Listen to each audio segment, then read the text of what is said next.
Cette deuxième partie où nous allons créer notre premier personnage sur Godot. Nous sommes ici donc dans le navigateur 2D. On voit l'axe Y et X et la taille de notre projet.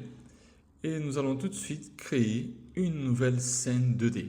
Donc tous les objets dans Godot sont faits de nœuds qui, assemblés, se transforment dans une scène. Donc nous allons créer une scène 2D et dans cette scène 2D, il y a pour de base un nœud 2D. Ce nœud 2D, il a plusieurs fonctionnalités comme changer sa localisation, changer de taille. On va voir en détail après toutes les propriétés de ce nœud. Nous allons d'abord le renommer en personnage. Et pour l'instant, il n'a pas d'image et rien. Nous allons donc lui donner une image, c'est-à-dire qu'on va créer un nouvel nœud. Et ce nœud, on va chercher le terme sprite. Il va nous trouver donc le nœud de type sprite 2D. Nous allons le créer et pour l'instant, il continue toujours sans image. On ne lui a pas donné encore une image. Je vais choisir cette icône par défaut et je vais faire un drag and drop dans les propriétés de mon sprite 2D et maintenant notre personnage il a un sprite 2D dans sa hiérarchie et il est positionné ici dans le point 0. Ok, tout de suite je peux alors faire play pour voir si notre jeu fonctionne.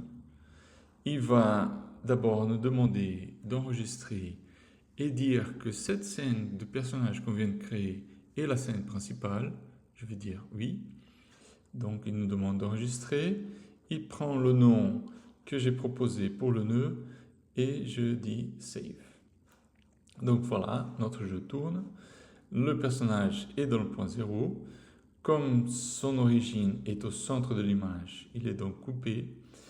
Et nous avons enregistré notre scène qui est maintenant dans la liste des fichiers du jeu.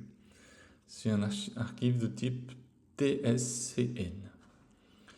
Donc je peux fermer, faire stop ou fermer mon jeu.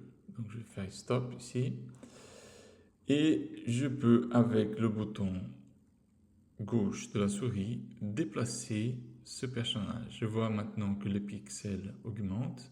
Donc si je vais vers le bas, j'augmente les pixels en Y. Si je vais vers la droite, j'augmente les pixels en X. Nous avons ici quelques propriétés donc de mon sprite 2D. Par exemple, les propriétés de transformation. Nous avons la position, la rotation, l'échelle, on peut dupliquer par exemple sa taille. Et voilà, nous avons donc créé notre premier personnage. On va encore une fois faire play dans notre jeu et maintenant il a une nouvelle position. Nous allons maintenant dans une prochaine vidéo vous montrer que les scènes peuvent être construites avec d'autres scènes. On va donc organiser ce projet avec une nouvelle scène principale et le personnage comme une scène dans cette scène principale.